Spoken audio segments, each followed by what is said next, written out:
Hello दोस्तों, आप सभी को पता ही होगा कि अपने देश में अगर ट्रैवलिंग के बारे में सोचा जाए तो इंडियन रेलवे सबसे ऊपर आती है, क्योंकि हर दिन लगभग 2.5 करोड़ लोग यानी 50% ऑफ ओवरऑल ट्रैवल यह सिर्फ रेलवे के जरिए ही किया जाता है।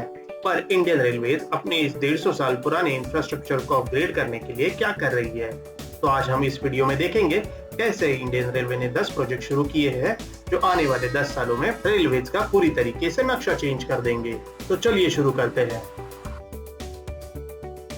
आदर्श स्टेशन स्कीम के तहत इंडियन रेलवे ने 1250 स्टेशन का चुनाव किया था, जिन्हें वो अपग्रेड करके इंटरनेशनल स्टैंडर्ड के दर्जे का बनाएगी।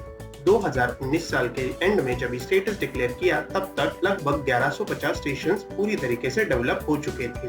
इस स्कीम के तहत स्टेशन बिल्डिंग को इम्प्रूव करना, ट्रैफिक फ्लो का स्तर सुधारना, प्लेटफॉर्म सरफेसेस को इम्प्रूव करना, वेटिंग हॉल्स और रिटायरिंग रूम को अपग्रेड करना, टॉयलेट फैसिलिटीज को अपग्रेड और मेंटेन करना, फुट और ब्रिजेस का निर्माण करना, उसी तरह नए लिफ्ट्स और एस्केलेटर्स को इंस्टॉल करना, ऐसी ही बहुत सारी सुशोभीकरण की चीजों का समावेश है। Railway ministry environment friendly changes करने में भी बहुत ध्यान लगा रही है। उसके तहत रिन्यूएबल एनर्जी यूज करने पे सबसे ज्यादा जोर दिया है और इसी के लिए उसने सोलर पावर और विंड पावर से 202 मेगावाट रिन्यूएबल एनर्जी जनरेट करने का टारगेट रखा है। इसी के साथ वो एनर्जी एफिशिएंट लाइटिंग सॉल्यूशंस पे भी ध्यान लगा रही है। इसके लिए उसने 100% रेलवे स्टेशन, सर्विस बिल्डिंग्स और 89% ऑफ रेसिडेंशियल क्वार्टर्स को एलईडी बल्ब से चेंज कर दिया है। इसी के साथ अभी मौजूद और नए बनाए जाने वाले कोचेस में अब से बायो टॉयलेट इंस्टॉल किए जाएंगे और अब तक 2,30,000 बायो टॉयलेट 64,000 पैसेंजर कोचेस में इंस्टॉल किए गए हैं। इसी के साथ रेलवे अपने डीजल इंजन में बायोडीजल के साथ ब्लेंड किया हुआ डीजल इंजन भी यूज करने पे ज्यादा जोर दे रही है। भारतीय रेलवे के 150 साल के बाद भी बहुत सारे ऐसे क्षेत्र हैं जहां रेल अभी तक पहुंच नहीं पाई। इसी के लिए रेलवे ने अभी 498 प्रोजेक्ट्स को स्टार्ट कर दिया है, जिसके तहत 188 नई लाइंस बिछाई जाएंगी, जिसकी कुल लंबाई 21,295 किलोमीटर होगी और इसके निर्माण में 3,87,000 करोड़ रुपए का खर्च आने वाला है। उसी के साथ भारत में अलग अलग गेजेस के ट्रैक्स भी मौजूद हैं। इसके वजह से सीमलेस ट्रैवलिंग में बहुत सारी दिक्कतें आती है। इसी के लिए रेलवे ने 55 गेज कन्वर्जन प्रोजेक्ट्स को भी हाथ में लिया है, जिसके तहत 7,275 किलोमीटर की लाइंस चेंज की जाएंगी, जिसका लगभग 56,000 करोड़ रुपए का खर्च आएगा। और अगर स्टेटस की बात की जाए तो 2019 के अंत तक लगभग 4,000 किलोमीटर का काम पूरा कर लिया गया था। इसी प्रोजेक्ट के तहत 255 डबलिंग प्रोजेक्ट्स को भी हाथ में लिया गया है, जिसके तहत 20,500 किलोमीटर लंबे सिंगल ट्रैक को डबल ट्रैक में कन्वर्ट किया जाएगा और इसकी लागत 2,30,000 करोड़ रुपए के करीब आने वाली है। अगर इसके स्टेटस की बात की जाए तो 2019 तक लगभग 3,000 किलोमीटर की लाइन का काम पूरा कर लिया गया था। भारतीय रेलवे अपनी सुंदरता पे ही नहीं तो वो अपने सुरक्षा पे भी उतना ही ध्यान दे रही है। आने वाले कुछ सालों में प्लान है कि उसका 68,000 किलोमीटर लंबा route automatic train protection system से अपग्रेड कर दिया जाए। इसे रेलवे फेज्ड मैनर में इम्प्लीमेंट करने जा रही है और पायलट के तहत गोल्डन क्वाड्रिलेटरल का 650 किलोमीटर लंबा रूट अपग्रेड करने वाली है। इस ऑटोमेटिक ट्रेन प्रोटेक्शन सिस्टम को इम्प्लीमेंट करने का प्लान 2018-19 में ही डिक्लेयर कर दिया था।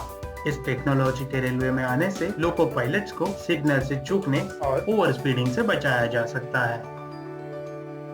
तो वीडियो में आगे बढ़ने से पहले क्यों ना इस चैनल को सब्सक्राइब किया जाए और साथ में ही नोटिफिकेशन बेल दबाना ना भूले। क्विक सब्सक्राइब के लिए इस बटन पर क्लिक करें। जैसा कि मैंने पहले ही बताया है कि रेलवे स्टेशनों के सुधारों पर भी काम कर रही है, पर वह स्टेशन प्लेटफॉर्म्स तक सीमित न रह के वो अपने स्टेशन के आसपास के रेलवे की जमीन भी डेवलप करने जा रही है। उसी के लिए उसने एक प्रोजेक्ट शुरू किया है, जिसके तहत वो 600 से ज्यादा रेलवे स्टेशंस को डेवलप करने वाली है।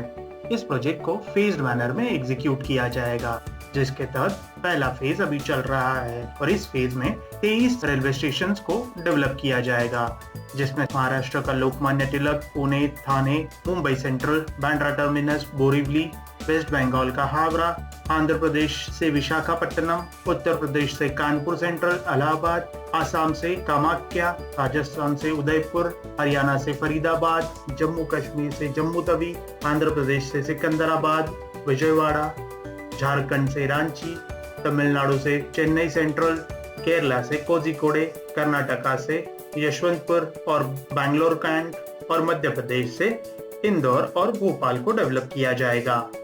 इस प्रोजेक्ट के तहत लैंड डेवलपमेंट के साथ कनेक्टिविटी का भी ध्यान रखा जाएगा। इसी के लिए बस, मेट्रो ऐसे पब्लिक ट्रांसपोर्ट से भी रेलवे स्टेशन को कनेक्ट किया जाएगा और साथ ही पिकअप, ड्रॉप और पार्किंग की फैसिलिटी भी अवेलेबल कर दी जाएगी। यहाँ पे कमर्शियल स्पेसेस भी डेवलप किए जाएंगे जिन्हें 99 सालों तक लीज पर भी दिया जाएगा।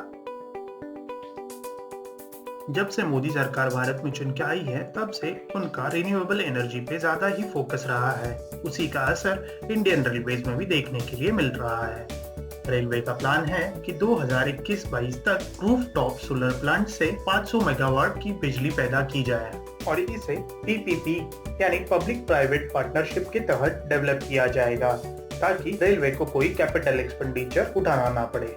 और इसमें रूफटॉप को ही सिर्फ कंसिडर नहीं किया जा रहा, तो रेलवे बोगीज पे भी सोलर पैनल लगाए जाएंगे।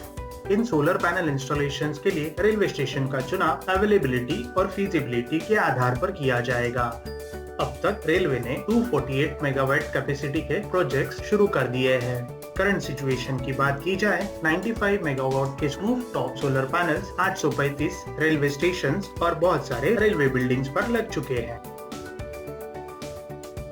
आप सभी को पता ही होगा कि भारतीय रेलवे को अगर इंटरनेशनल ट्रेन्स के साथ कंपेयर किया जाए तो अपनी ट्रेन्स का स्पीड बहुत ही कम होता है। इसीलिए भारत सरकार ने 18,000 करोड़ रुपए की लागत लगाकर एक सेमी हाई स्पीड प्रोजेक्ट शुरू किया है, जिसके तहत ट्रेन्स को 160 किलोमीटर प्रति घंटा की स्पीड से दौड़ाया जाएगा।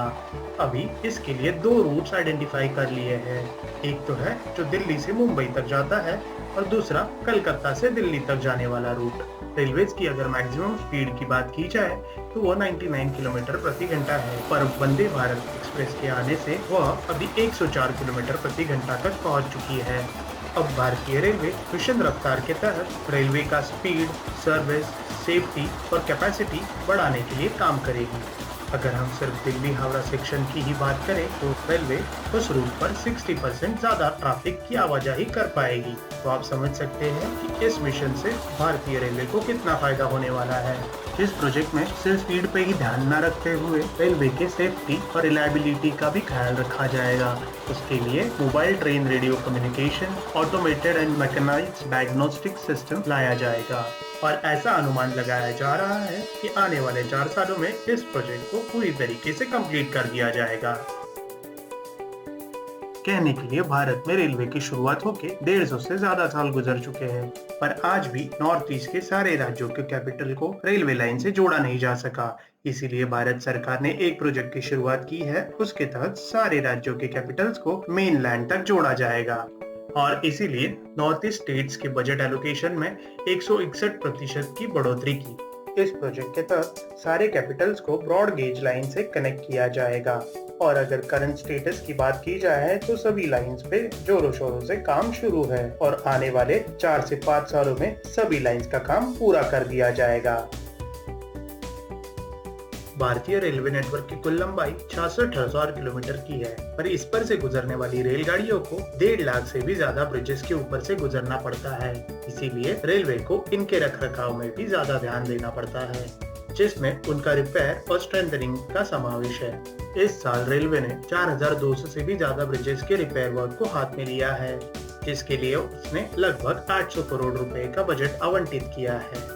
इन ब्रिजेस के रखरखाव के लिए रेलवे हर साल हर एक ब्रिज का 2 बार इंस्पेक्शन करती है। पहला इंस्पेक्शन मानसून के पहले और दूसरा डिटेल इंस्पेक्शन मानसून के बाद किया जाता है।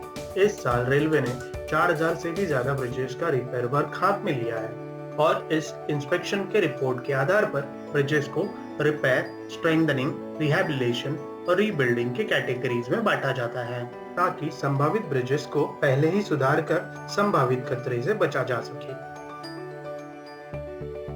अब जिस प्रोजेक्ट के बारे में हम बात करने वाले हैं वो भारतीय रेलवे को नई ऊंचाइयों तक ले जाएगा। वो है eastern western dedicated freight corridor. जैसे आपने सुना, इसे 2 सेक्शंस में बनाया जाएगा, ईस्टर्न और western. Eastern dedicated corridor Ludhiana से शुरू होकर वेस्ट बंगाल के डंकुनी तक जाएगा, जिसकी कुल लंबाई 1839 किलोमीटर की होगी और western dedicated freight corridor Uttar Pradesh के दादरी से शुरू होकर महाराष्ट्र के जवाहरलाल नेहरू पोर्ट टर्मिनस तक जाएगा और उसकी कुल लंबाई 1504 किलोमीटर की होने वाली है। यह दोनों कॉरिडोर दादरी में एक दूसरे से जोड़े जाएंगे। अगर हम इस कॉरिडोर के फायदे की बात करें तो करंट फ्रेट ट्रेन का average speed 20 kilometre per hour का है, पर यह कॉरिडोर बनने के बाद हम इन्हें 100 किलोमीटर प्रति घंटे की रफ्तार से चला पाएंगे।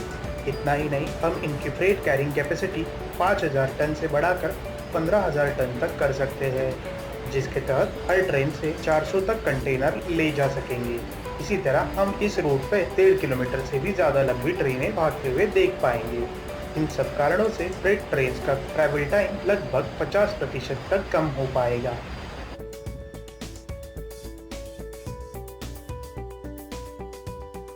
तो आपको क्या लगता है, इन प्रोजेक्ट्स में से कौन सा प्रोजेक्ट है जो इंडियन रेलवे और हमारे लिए सबसे ज्यादा महत्वपूर्ण है? यह हमें कमेंट करके जरूर बताएं और ऐसे ही वीडियोस देखने के लिए शेयर और सब्सक्राइब करना ना भूलें। फिर मिलेंगे एक नए वीडियो के साथ, तब तक के लिए अलविदा।